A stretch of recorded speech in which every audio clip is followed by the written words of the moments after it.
Welcome to David and David on Real Estate. Join us as we explore the ins and outs of the real estate market. Good morning and welcome to the David and David on Real Estate podcast. We are today on episode number 84, and we have a very, very special guest with us, somebody that I've had the opportunity to work very closely with over the last couple of months, Stacey Green. And Stacey, you're part of the Kathleen Black team, so welcome on board. We're very excited to have you today on our episode. Yeah, and thank you both so much for having me. I'm super excited to be here, so thank you. And last week we had Kathleen on, so in some ways this is a continuation of that podcast. And she, she's fabulous. Like she's engaging, entertaining, interesting, and everything else. But we wanted to get the real story, so we thought we'd have you on. Perfect. No, Kathleen is fantastic. I don't think I've ever worked for such a dynamic and intriguing entrepreneur, really. So it's been fantastic to work beside her for this will be my 5th year with the company. So yeah. Amazing. How'd you guys meet? Tell us a little bit more about yourself, your background, what you did before Kathleen. Yeah, definitely. So currently I am director of operations here at Kathleen Black Inc.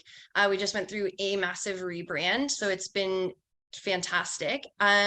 So as I said, this is my 5th year with the company. Funny enough, I applied for a position at Kathleen Black Coaching Consulting back in 2018. And I actually did not get hired for the role. They reached out to me a few months later and to see if I was still interested or looking for work. So I thought, hey, why not? And came back in, met with them again. And then the rest has kind of been history. I've been here and slowly moved up. I think that my skill set complemented what they were looking for. And Kathleen and I really work well together. So here we really appreciate and build on each other's strengths. And I think that that's one of the key things that I've really enjoyed and has made this experience phenomenal for me is that, where she might have a weakness, it might be my strength and vice versa. Before I was here, I worked in various roles throughout operations, business leadership, administration in multiple roles, including software and retail. So it was just somewhat of a smooth transition over to the coaching and consulting side of things. So what attracted you to go to Kathleen at that time? Like, what was the state of her enterprise at that point? Yeah, so there was a few things that actually attracted me to apply for the position in general, and then what ended up being the deciding factor to take it. She has a very interesting and unique business concept, and to see a powerhouse woman really take the role of a fierce CEO is not something that you normally see day to day, and especially in a male-dominated industry such as real estate, it was really something that stuck out and really appealed to me. And so I thought, if I can get in there, and the rest of the leadership team at that time was also female-led, it just really intrigued me. And it was also something, the real estate side, didn't know much about it at that time. I'm not a realtor. I didn't know much. Nobody I really knew was a realtor. So it was a new challenge for me as well, and something that I was looking to take on at that time. That's fabulous. And Stacey, I know you shared with me off the air that you have a various number of educational qualities behind you. One of them is nuclear engineering, which completely intrigued me as well. So how did you end up here with that kind of a background? Yeah, so I am what you might say have a slight addiction to education. I constantly love learning. So I am constantly looking for new courses I can take. So I did go to school for nuclear engineering. I wanted to be a radiologist, and obviously things shift. My focus shifted, my interests shifted. So I also took courses and went through for law and business admin, business operations, hospitality. There was a lot. Currently enrolled in some mental health training courses so that I can better support our clients and our coaches on that side of things. So yeah, I have an interesting educational background, that's for sure. Wow. So you dipped your toes in a lot of different fields I have. to see what you like, but you have to be qualified to, to get into those programs too. So that's all pretty impressive. Yeah, thank you.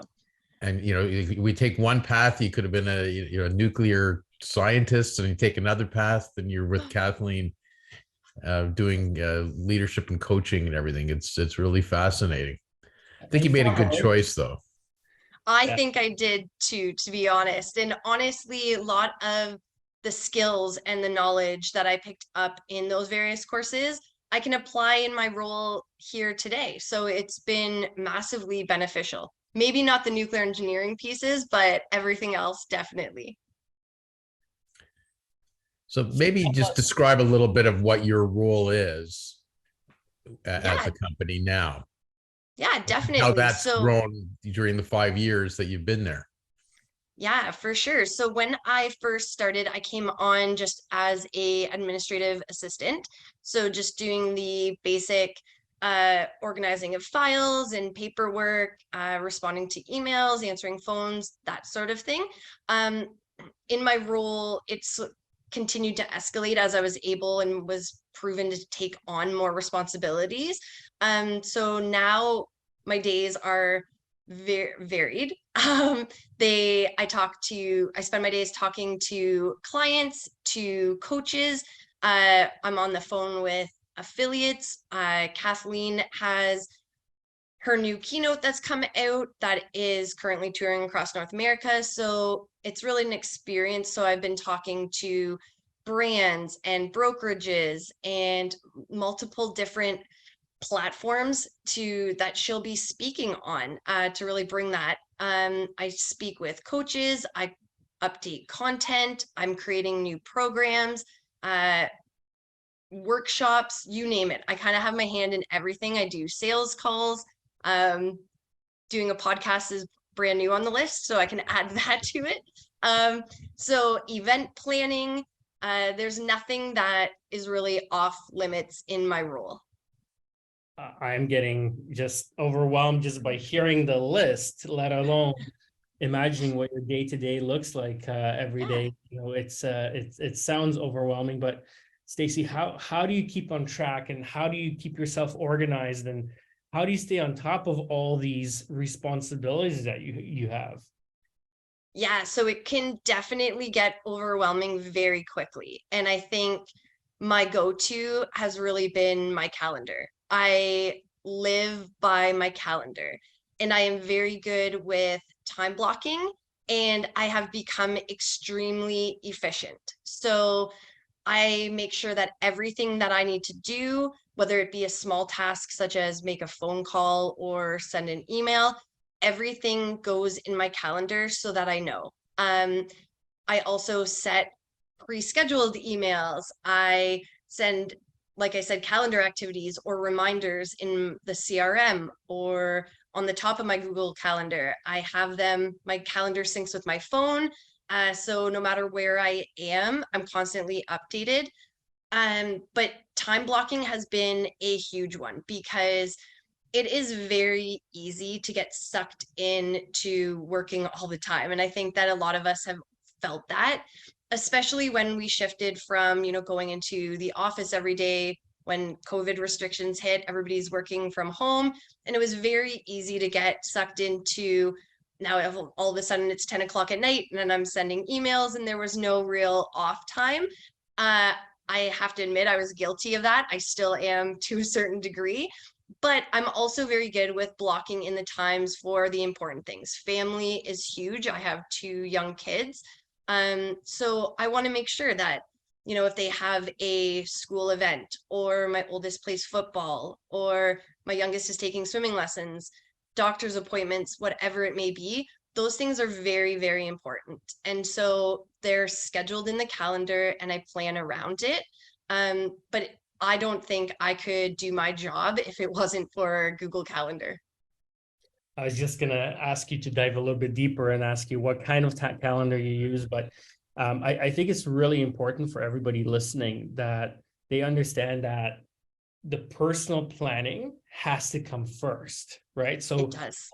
you plan all your personal activities, all your activities with your kids, your date night with your husband, all that goes into the calendar first. And then all your work activities get planned around your personal activities. And you really do a good job of turning off, putting your phone down. And more importantly, I think turning your switch off so that your brain is present and in the moment, and not constantly letting yourself, okay, what's next on the to-do list? As long as you have everything laid out, it's on the calendar, you know what's coming up, nothing's falling through the crack, you can let yourself relax a little bit more. And I think, it's going that extra mile, and it's winning your week on a Sunday, right? I heard Exactly.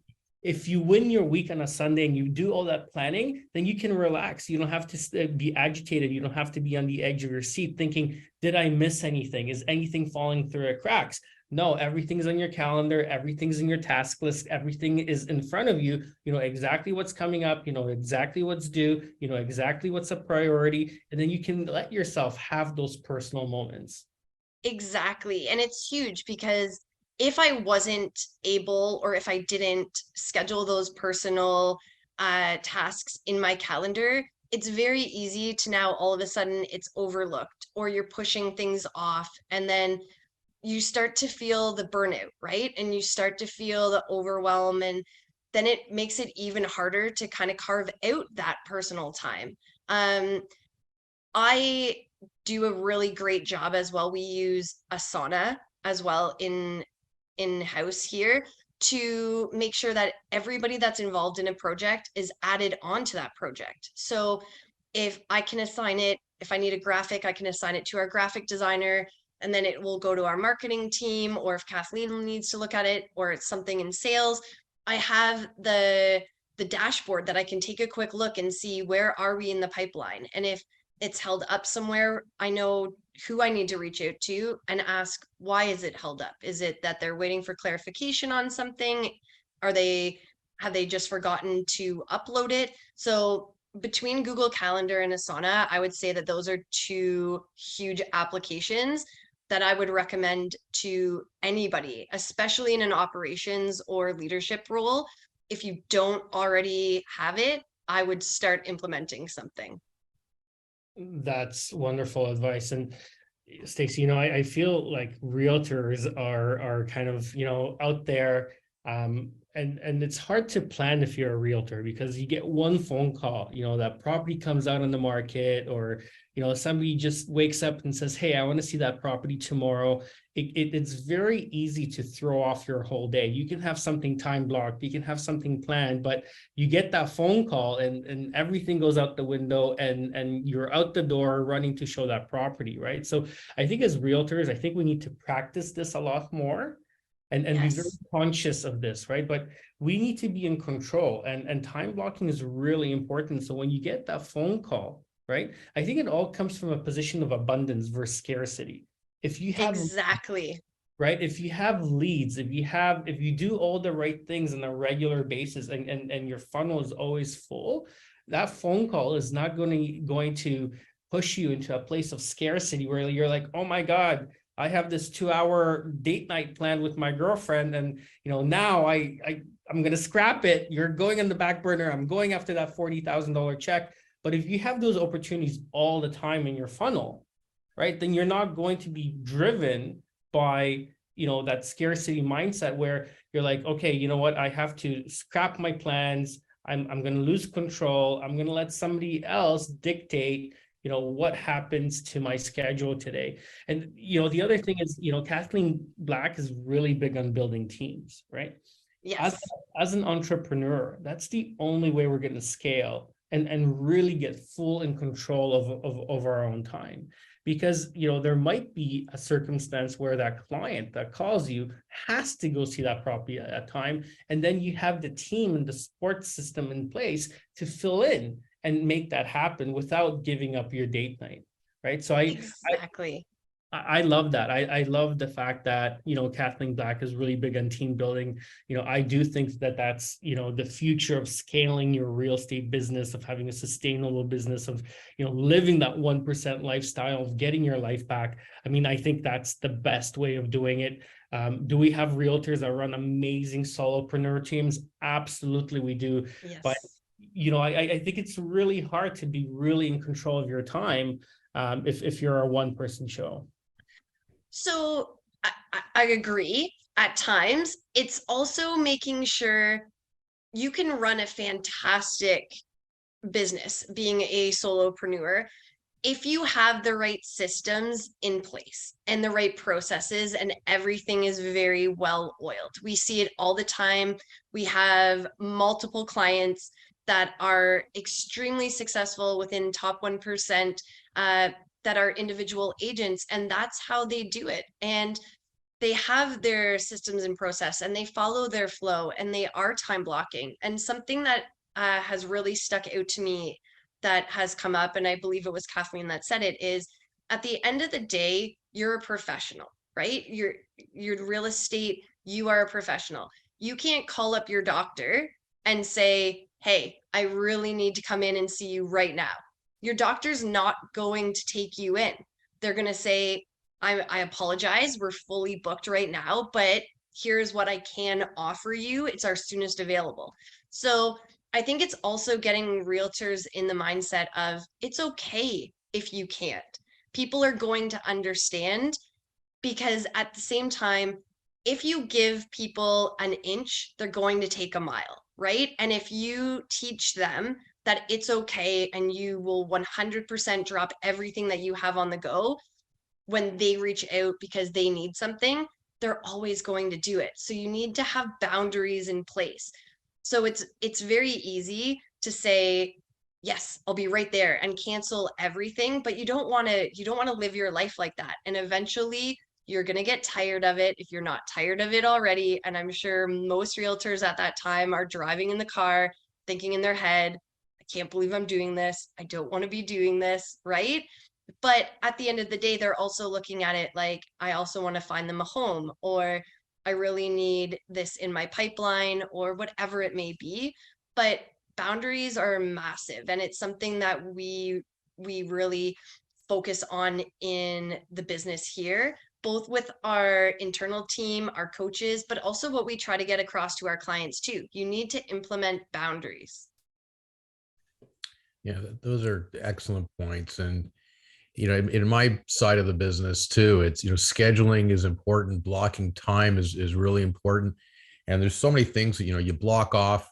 Like I try and do it all the time, even to, my daughter calls me, any chance you could pick up the kids from school today? I'm stuck in a meeting. And I said, as long as you give me enough notice and I can get it in my calendar, I can do anything. If it's the middle of the day, I can find an hour to do it if I have time to schedule it. Right. If I don't have time to schedule it, then it's a challenge. But how many times have all of us, you got your whole day scheduled, you've done everything on Sunday, you've got your whole week planned, you get in Monday, I got to do these 10 things, what I got to get done today. And then you get in there and what hits the fan, and at the end of the day, you don't touch the first thing on your list. You don't even get there. Yeah. Right. So, but at least you have that to go back on, what you didn't get done that day, and you still are on top of trying to prioritize, understand what an emergency is, what's not an emergency. And we all put stuff in our calendar that we know is movable. Yes. Right. Like put it in your calendar, even though, I'm planning to do this at 1 o'clock today, but if this comes up, or if that meeting comes up, I know I can move this till 3 o'clock, till 4 o'clock, till tomorrow. Like you always have stuff that you can move, but it's still good to get it in the calendar, block the time, and trying to, and meet the calendar demands. And if you have to move it, you move it, but at least you've got it in there, right? Definitely. And in my calendar, I block every day has a block for flex space. So I've allotted for if all of a sudden something comes up, or if I have to move all of a sudden, one of my calls runs over and I have to shift somebody, or somebody last minute is like, hey, I'm stuck on a call, or I had something happen. My son, I had to go pick him up from school. Can we shift our call? That way, yes, because I have that flex space. Once that flex space is filled, then I say, unfortunately, no, I don't today, but I can fit you in at my soonest available, which is tomorrow. And so I always block it because, like you said, things always come up. But it's also looking at and determining what I consider an emergency, right? So everybody will say, oh, I need this ASAP, or I have to talk to you today. Well, I need more information, because what you may consider an emergency and urgent may not be something that I consider an emergency or urgent. So, reaching out to me at 9 p.m. on Christmas Eve because you can't remember what your password is to something isn't an emergency to me. I get that it is for you, but it's not for me. So you're going to get my out of office. I will respond at my soonest available, but right? So there's give and take, but I always assess also priority of things. So how I like to schedule things is also I look at when the due date is, and then I like to give myself a window, right? So what is my absolute that I need to get it done by?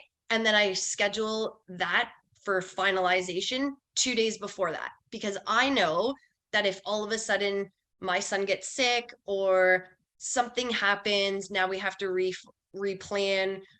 I know that I've bought myself those extra days because it's not due yet. So I always plan far ahead to allow myself the extra time, extra space, whatever it may be. Yeah, I think time management is so important. Yeah. And, and we're talking about, I love your comment on the professionalism, that realtors, and when we focus a lot on realtors in this podcast all the time, and they have to accept themselves that they are professionals. Yeah. And if they treat yourself as a professional, others will treat you as a professional too. And part of that is treating others that, in your circle of people that you've got to deal with, respect them as professionals too, and know that, they need some time, they're going to respond when they can. And you've got to give them some leeway as well. So your demands on others have to be reasonable as well. But start with the demands on yourself. Okay, be professional, treat yourself as professional. You want to respond to people as quickly as possible. But like we're in a time period now where everybody expects things instantly. Yes. Okay. I was still around, pre cell phone days, practicing law, and pre fax machines even. And, you wrote a letter to someone. You had to wait for something that came back in the mail 4 days later. And then you responded and sent another. Like things transacted quite slowly in relative terms. Now everything is instant. You send a text to somebody and you're sitting around, hey, it's been 10 minutes. How come they haven't responded to my text? Are they mad at me? Like, right? Yes. Well, and that's no, maybe happened. They're in a meeting, right? Like they're doing something, they're in the gym, like whatever it is. It's not always have to be instant, but you have to be respectful and you have to treat yourself as a professional first and say, this is my time's important. I'll respond in a professional, timely manner as soon as I can. I'll explain that to a client, and then they'll treat you accordingly. And then, but you have to do the same thing to everybody else that you come in contact with. Exactly. And I am very upfront with everybody that I speak to at the very beginning of the call, or if we're on a Zoom, I thank them for their time, that I appreciate them blocking off the time to speak with me or meet with me. And then I always say, I'm going to be very respectful of your time because I know that you're extremely busy. So I will keep it within the time frame that we booked it for. If we need additional time, I'm happy to book a longer time to chat, or if it's something that we can discuss via email, happy to do that as well. And then when I finish my call or whatever it may be, I always say, perfect. And just so that we both have it, I am going to recap everything in an email. That way both sides have it, because I know that it's a lot to take in. And with multiple things going on through the day, phones going off, etc., right? You might have missed something. So I will send an email. If you have any questions or concerns, please reach out to me. Just know that my working hours may be different than your working hours. So I will do my best to get back to you as soon as possible, but I will get back to you within 24 hours. If it's of an urgent nature, please feel free to text me, as you may get an answer response faster, but it's not guaranteed. And I always leave it because everybody understands, right? And everybody's like, oh yeah, no problem at all. Because everybody does work different hours and everybody has multiple things on the go. So they appreciate it. And I think that when you are upfront and honest and you're transparent and you set guidelines in place, people are more inclined to follow them.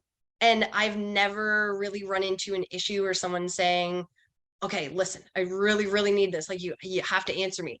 The odd time, right? When someone will call me off the hook repeatedly over and over and over again.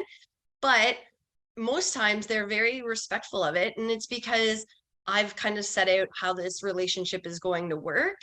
And I've been clear and I've been professional about it and I've been courteous. So they're going to follow suit because it's reciprocity, right? So I think communication is and setting priorities and expectations is key in any business, right? And I think realtors need to get better at this, because we're the worst when it comes to dropping everything and really being at the beck and call of our clients, which there's a fine line between those two aspects. And I think you're absolutely right. You need to communicate very clearly from day one, what your expectations are, what your guidelines are, when you're available, when you have family time, when you can service the clients, and have systems in place that you can offer that level of support. It's not rocket science, right? No. But it is work, and it does require thought and planning. And any realtor out there that's really serious about running a business and about servicing their clients and making sure nothing falls to the line, they have to set aside the time and commit to setting these up in place and running their organization. Can you imagine a big organization like Apple or Google without any systems and processes? No, because it wouldn't work, right? And it would so be chaos. It would just be chaos, right? But everybody has a part. Everybody knows there's checklists, there's guidelines. Like, our front desk, we have a director of finance that's been with us for, I think, 16 years, and completely different skill sets that I have, right? She's all about checklists, and it drives me nuts. But God, I love her for it, because nothing falls to the crack. Everybody gets a checklist, and these are the steps you follow when a deposit gets in, and it's literally like 1, 2, like you could put a new person, from anywhere in the street, and they will know what happens when a deposit comes in, because all they have to do is literally step by step follow the guidelines. But if they follow the guidelines, status gets updated, deposit checks get put in the right place, trades gets notified, a thank you email goes out to the seller. Like, it's all there, black and white. Everybody has to sign off each step, initials, right? So then the next day, if something doesn't go according to plan, we know that this person initialed at this time, that this step was completed, and we can go back and there's accountability. But without that, if you just say, deposit came in, make sure everything happens, well, that's great. But we all know that, the phone rings, an email comes in, somebody walks through the door, the lights go off, the internet flickers,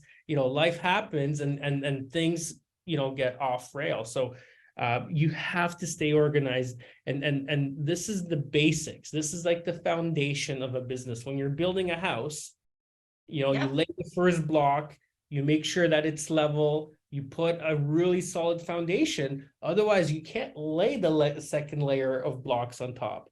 Realtors try to jump here and, hey, I'm gonna put the 10th level of the skyscraper, and you know, I'm going to start building from there, and maybe then I'm going to go to the 20th floor and put in some windows. How are you going to build a building? That's not how it goes, and you will fail Exactly. every single time, right? Yeah, we see it all the time, right? And I love that you use that analogy because that's what we use internally as well, is you really are building the foundation. You're building the foundation of your business and you need key pillars in place. And when you see a new home being built, they're doing it very strategically and they're doing it in a set order. And there's always a reason why.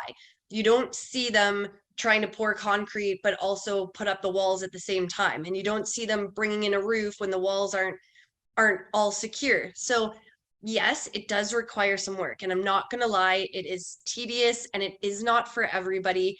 But once you have those systems in place, once you have the checklists and you have, you know, your operating manuals or your SOPs, once you have a solid foundation that way, it's so much easier to move forward because you could pull somebody off the street if you needed to and say, I need help today. Come in, everything you need is in this binder and you're going to be able to do it. And they are, because it's documented. And yes, you're going to need to tweak it as things evolve, and we still tweak ours internally because we're constantly leveling up and we're constantly making tweaks and changes to better the business because things evolve, right? And so it is work, but there's also people that you can put in place to help with it. I mean, coaching is an option, a VA, hiring an admin, like you do have options available to you. So take them on. Don't feel like you need to do everything yourself. And I think that that's another thing that we see all the time is everybody thinking, I need to do it. I need to do it. You don't need to do everything and you can't do everything because it's going to get overwhelming and you're going to burn out and you're going to lose that passion that you have for it now. Work within your genius and be comfortable with, this is what I enjoy doing and this is what I do really well. And be okay to say, I don't do this piece really well. And I need to find somebody who does. It's not a bad thing. And I think that a lot of times people think that it is, or that they're not good enough, or someone else may judge them for it. But at the end of the day, that's why we work so well here at Kathleen Black, is because we do and we celebrate everybody's unique genius. And if I can't do something, I go to the person who can. And there's nothing wrong with that because there's pieces that I do well that others don't. And so it's really being cohesive and playing upon those areas. It's the innovator's dilemma, really, Yes. right? Where you're actually disincentivized to invoke change. And the idea here is that it's always harder at the beginning, right? So if you want to take a step forward, sometimes you have to take a step back. You know, sometimes Yes. you have to stop selling for a week, you know, and say, you know what, I'm going to take a breath and I'm going to work on my business today, not in my business, but on my business, right? Yeah. It's the innovator's dilemma. You're actually disincentivized to change and innovate because it's harder in the short term, but then you reap the benefits in the long term. And you know, again, most solopreneurs just don't have that long-term vision. I was listening to another podcast last night, and this really famous investor was talking about how he kind of invests in companies. And he was talking about the difference of goal setting, that most companies goal set, like the really good companies, and I'm talking about like the cream of the crop companies, they goal set like 2, 3, 5 years out, right? And his thing was like, I look for companies that goal set 7 to 10 years out. Like think about that for a second. And the one company that he was talking about was Amazon, right? Amazon is literally buying supply lines. They're investing in like supply lines and they're building their own ships, right? That will take the goods from China to the United States, and they're building their own ships because they realize that there's a gap in the shipping logistical network. And like these companies are thinking 10 years out and investing so that their business looks very different, like long term from now, right? So think about how, like, if you're a realtor, right, and and I say to you, what are your 10-year goals? How are you going to think strategically about your business versus, hey, what's happening tomorrow? What's happening next week? Where is your next lead coming from? Like, you're going to be thinking in a completely different level. Yes. And so one of the very first things that we have people do when they start here coaching is, one, write a letter from the future. And it is huge. And it is a letter that you write to yourself one year from now. So, and you talk about all of the accomplishments, all the amazing things that you did this year ahead. And you date it. So if I was to write it today, I would date it for April 5th, 2024. And on that day, I would open it and it would say, hey, Stacey, guess what? This year was my best year yet. I did this. I took the kids. We went to Disney World. You had, 3 weeks off, all of these amazing things, because you're building your future, right? And we tell people all the time, you're building for where you're going, not where you are. And so when we do goal setting, we do it short term. So 1 and 3 year goals, but long term, 5 and 10. And I know that it's hard for a lot of people to be like, oh, I don't really know where I want to be 5 years from now or 10 years from now. Well, you should start thinking about those things. And it's really important too, because at the end of the day, you want to make sure that you're building a strong foundation to get you to your big goal. What is it? And you don't want to sell out. And Kathleen always says, you don't want to sell out for a little taste of calm when you have this big goal at the end. Don't sell it out. It's going to get hard. Things are going to change. Maybe you'll go off course and maybe, it'll get crazy and you'll get overwhelmed, but it's worth it in the end because that is your big destination. So we have people do goal setting internally within the company. We sit down and we do goal setting. We've just done it recently and we're leveling up in multiple areas, from the big new rebrand to technology with the website and a new CRM.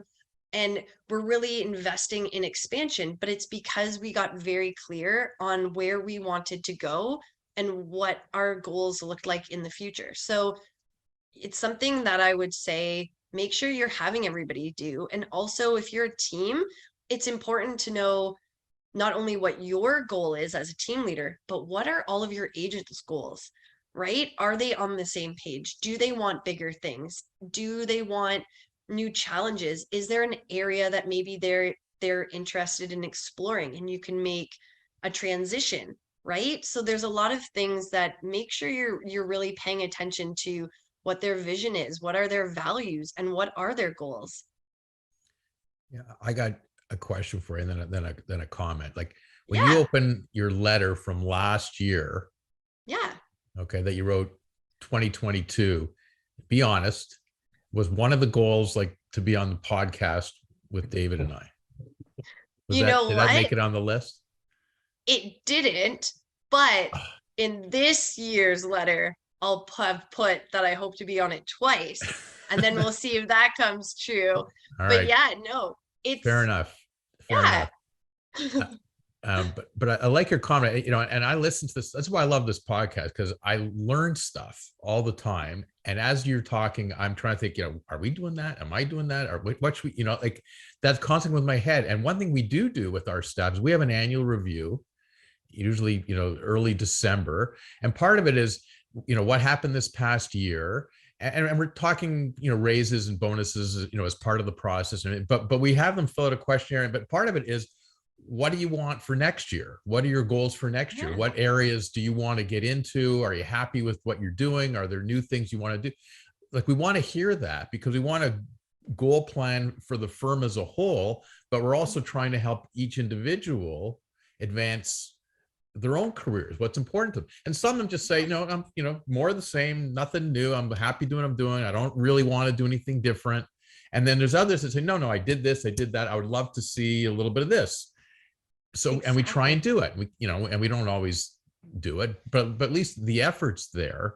But I think it's important as a firm, as a company, to get that feedback, because it's not just what's good for the firm as a whole, it's what's good for each person that's part of it, right? That they're all living there. They're part of the family. They're part, it's their career. And we want them to look at it as their career, not just a job.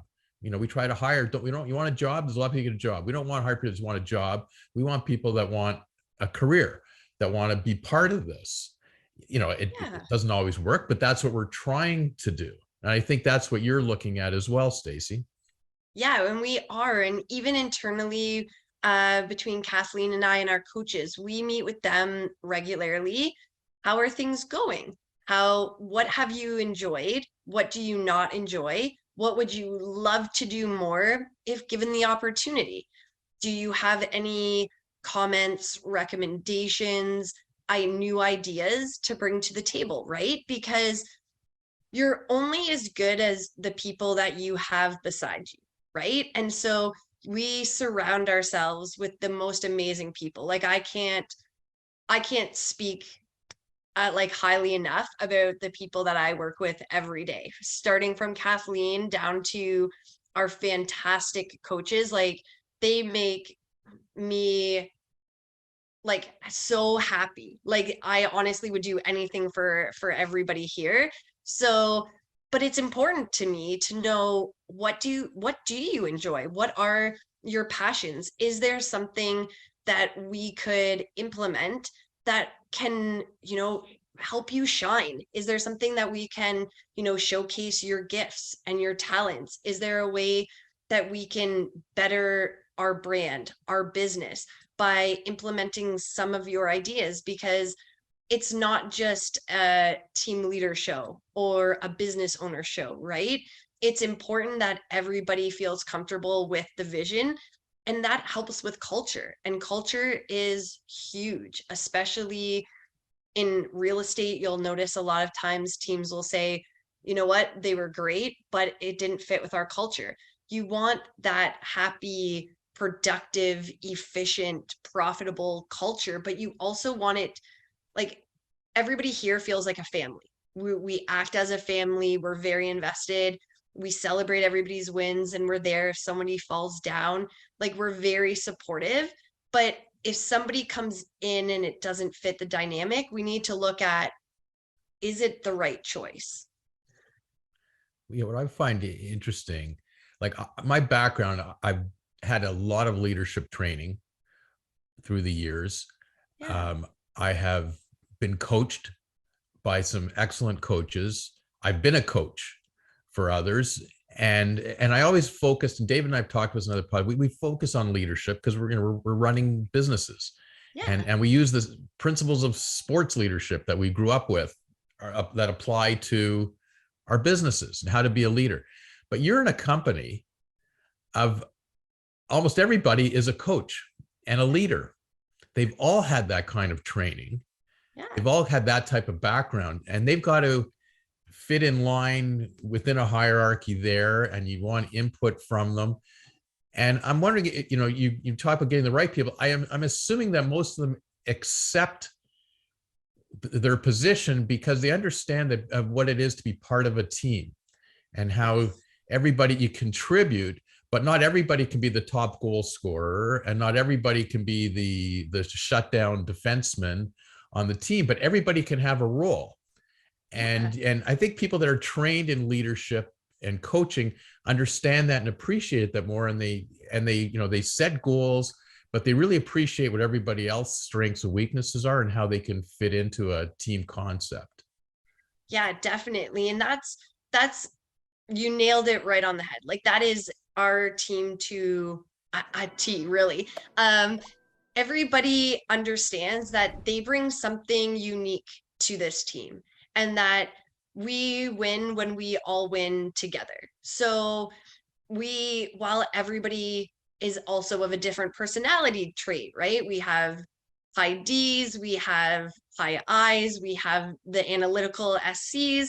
So everybody's different, but everybody knows that they bring something and somebody else is going to be there to help where maybe they lack. And everybody is so open and so transparent and so honest and giving. And if there's an issue, if a coach is working with a client and the client needs something else, the coach will be the first one to say, you know what, that's not my genius, but I know who can help you and they are fantastic, and let me put you in touch with them.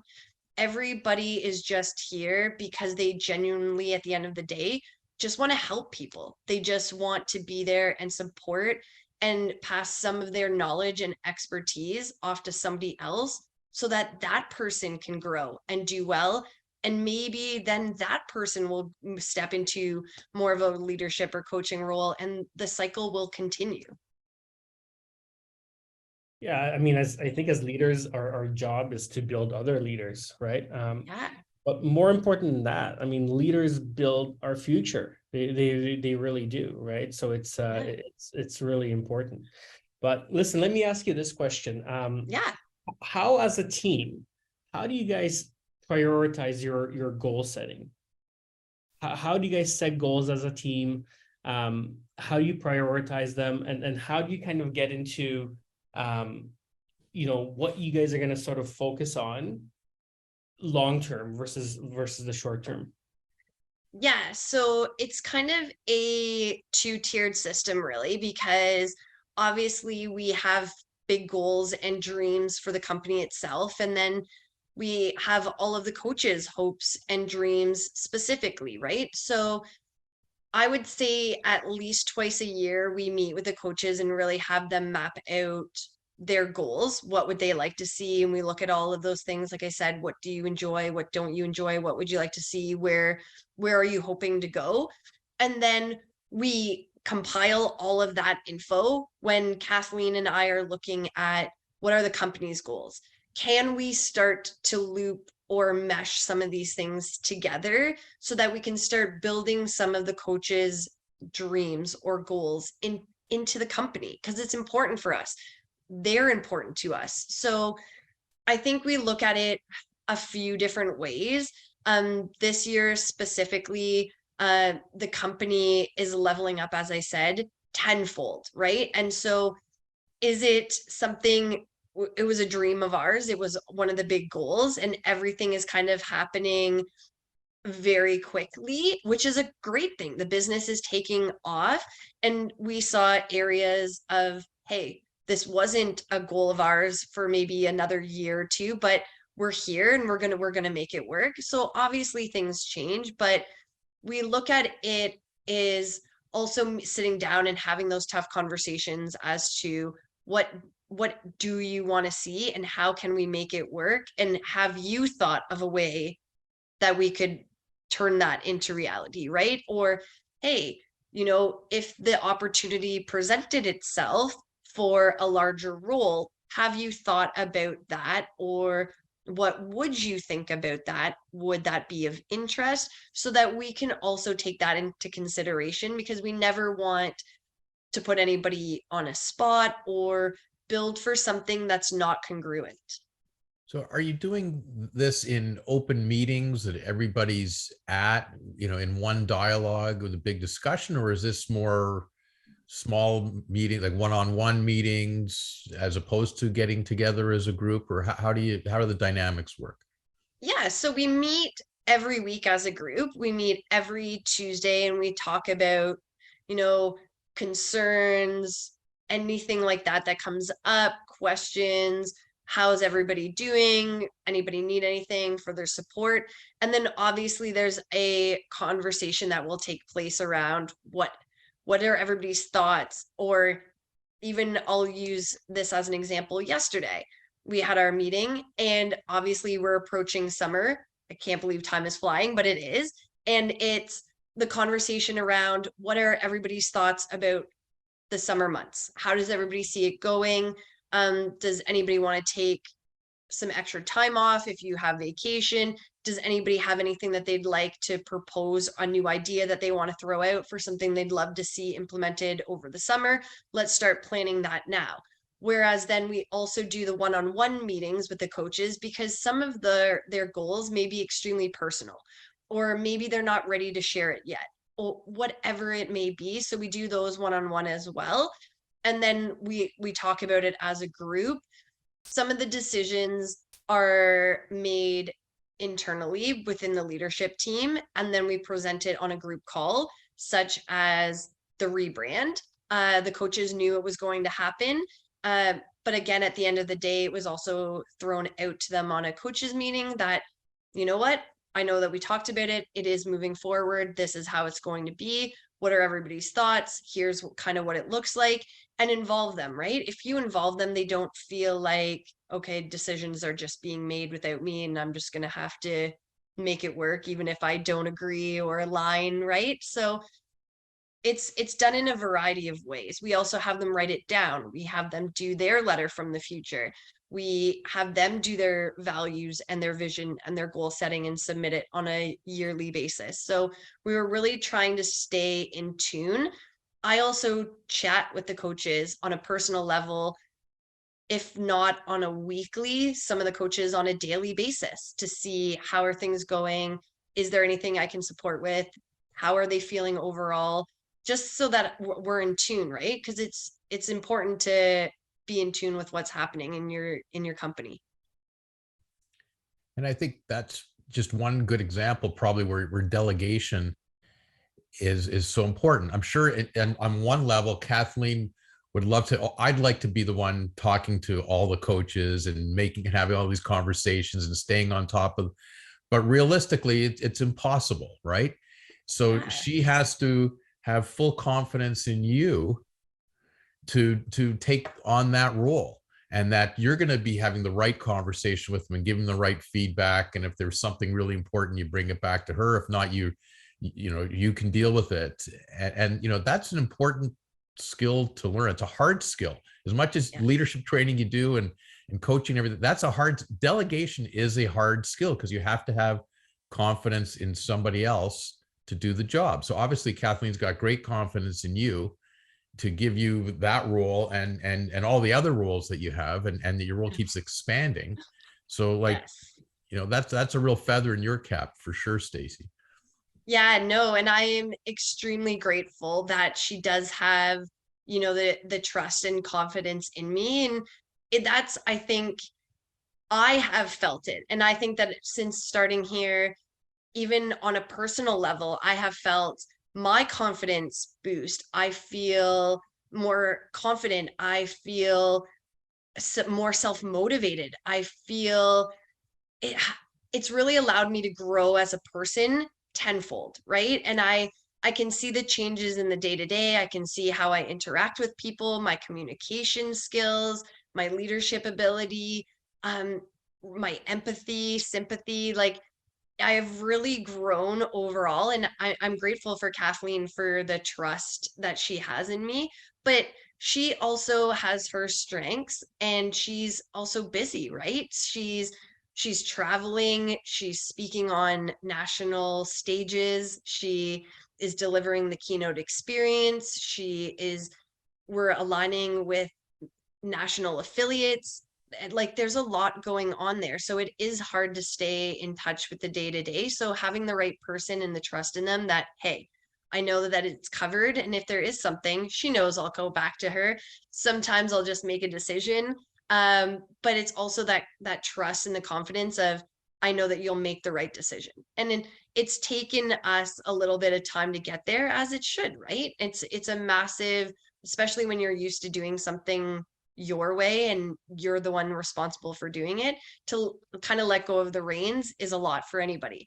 I'm going through it right now, because as we grow, right? And it's like, I enjoy doing those things, and it's like, I know somebody could probably do it better. And as things get busier, things do need to come off people's plates, but it's still that, like, oh, I don't want to let go of that. So yeah, but it's been phenomenal. And everybody is doing great and the business is blooming and it's growing and it will continue to level up. So I'm excited to see what's in store for the next few years.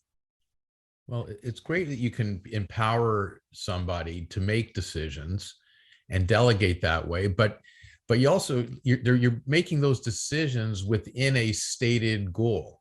Like you've already got the plan there, and you sounds like you spend a lot of time collectively getting those goals in place. So when you are making a decision, you're making it within that concept. And if it comes outside that concept, that's when it's like, okay, wait, I'm not sure of what decision to do. But if it's within that, that empowers you to do it, because you're spending a lot of time with the goal setting and with the understanding the direction that the company wants to go.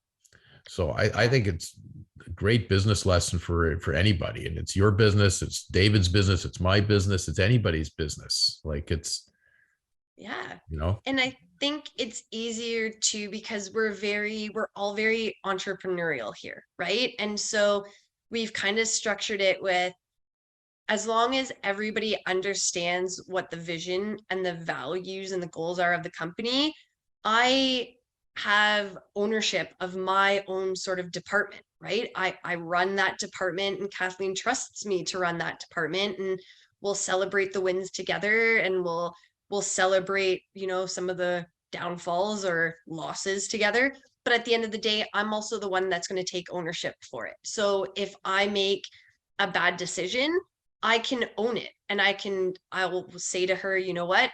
I made the wrong choice. I thought I was doing it. I was looking at it from this perspective. I'm now wrong, but I will also make the changes to make it right. But I think that that's been really empowering for everybody to say, you know what? I'm trusting you with this aspect or this area of business.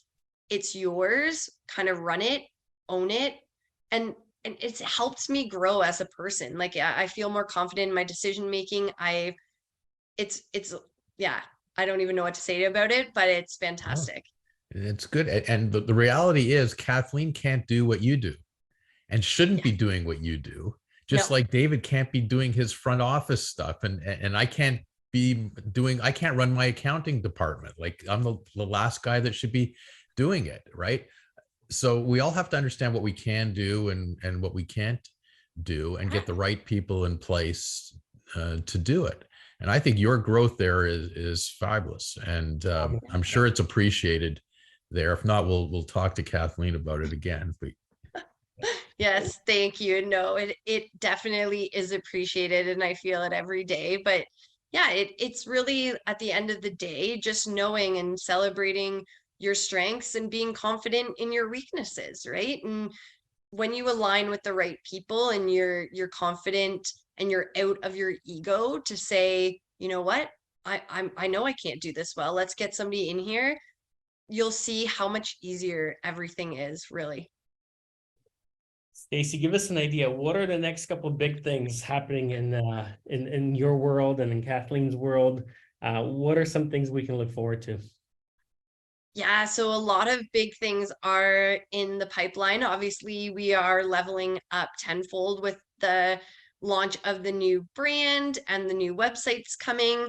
Kathleen, as I mentioned, is still touring and will be continuing to tour the new keynote, which is really an experience all in its own. So that'll be exciting. There'll be the Canadian premiere of the documentary is coming up. So that's super exciting. And then really just leveling up the coaching side of things as well. So expanding the company, offering new programs and services, but then also branching off and really elevating Kathleen as a national keynote speaker. So a lot of exciting things coming. I'm excited for everybody, and announcements will come soon, I'm sure. So keep your eyes out for those. Yeah, and we know from last week when Kathleen was on the podcast that she's not only really expanding the real estate industry, but she's trying to expand outside of the real estate industry, because a lot of the things that she teaches and she talks about are applicable to any business. And I know, Yes. David, you mentioned that there's not a lot of coaches on the legal side, right? So I think every business can benefit from mindset, from shifting, from being pushed to be better, and from having that accountability piece. So I think the world is Kathleen's oyster, and we're very excited to see the growth and the changes happening within your company. I know we're running a little short on time, but I wanted to see if the two of you would be interested in actually booking a date that's a year in the future, and maybe we can do this exercise together and openly read each other's letters out there, and see if we can hold each other accountable to that first step in the vision setting that you guys go through with all your coaching clients. Yeah, definitely. I would be happy to. So let's get that in our calendars, and then we will meet again and read them out for everybody. So what we're gonna do is we're each gonna take some time and write the letter today. Yes. And I should note, it's important that you have to handwrite it. So you cannot type it on the computer. If you do type it on the computer, you want to make sure that you go back and you actually put pen to paper, because that's where the magic happens. Understood. Yeah. All right, so we are committed to doing that. I will make sure to do that. I will handwrite. Hopefully a year from now I can read my handwriting. But I think it's a great exercise. I'm actually really excited about doing this. Yeah, and it has been phenomenal. And at first, some clients will be like, "You're crazy. Like, I don't understand this." But then they'll go back and they'll read their letter and they're like, "You know what? I thought I was only going to do this, and I actually like far exceeded it." Or, "Oh my gosh, I thought I would only have enough time, 1 week off, and I actually got 4." Like, it's phenomenal to see. Or, "Hey, even though, last year was hard, my vision still came true. And maybe I missed one thing or two, but overall it was right on par." So it's a fantastic exercise. I'm not going to lie. At first, when they brought it up to me when I started here, I'm like, seems a little woo-hooey for me, but I'll do it. And I've done it every year. And in fact, my oldest now, I get him to do it too. So it's like I said, it's fantastic. I think you'll enjoy it. I think I've started something new for both of you here. So to clarify, it's a combination of your business goals and your personal goals. Yeah. For the next year, everything. right? It's not just business goals. It's where do you want to be in life a year from now, or what do you? Yeah, right? Exactly. So anything that you want to add in there, by all means. We've had people add in, "Hey, you actually dyed your hair brown." Like, whatever you want it to be, you can put it in there. It's just super important to make sure that you're putting pen to paper when you write it. Love it. I'm gonna go get my pilot's license finally. We're talking about it for 10 years. I need to go do it. Get your what license? Pilot's license. Oh, that'll be neat. If you put it down on paper, yeah, you might have to live up to it. Happens. That's the key. Yeah, exactly. I know. I was like, I would love to get my motorcycle license, but then I feel like all of those that know me and have seen me drive are like, "Please don't." Well, putting it down on paper, it's like, I'm a lawyer. It's like making a contract with yourself. Are you going to live up to the contract? You're going to breach the contract during the next year. So set realistic goals that you can achieve, right? Well, but try and live up to it, right? Yeah. Whatever and we always encourage everybody, dream big, right? Like, what would you love to see unfold this year? Get that down, and you write it as if it's actually happened. So you're writing it like, I'll go back to the Disney World thing. We spent the most amazing week in Florida. The weather was perfect. Nolan, I'll use my youngest son's name. Nolan had an amazing time and wasn't scared of the Disney characters. Like, what you build it as if it's actually happened, because you're actually in that moment when you're writing it, you're living it, and you're building it into fruition, right? And so, yeah, it's pretty powerful. So I'm going to hold you accountable to writing this letter, and it'll be interesting to see.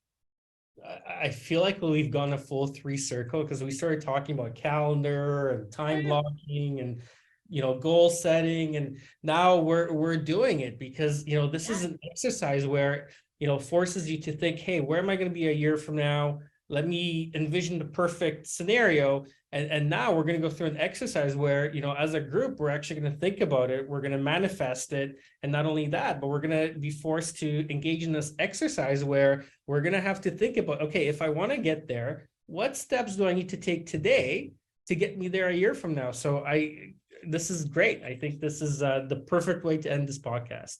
I think so too. So I will write my letter and put it in a sealed envelope and date it, and we'll all have to get back on a call when the year is up.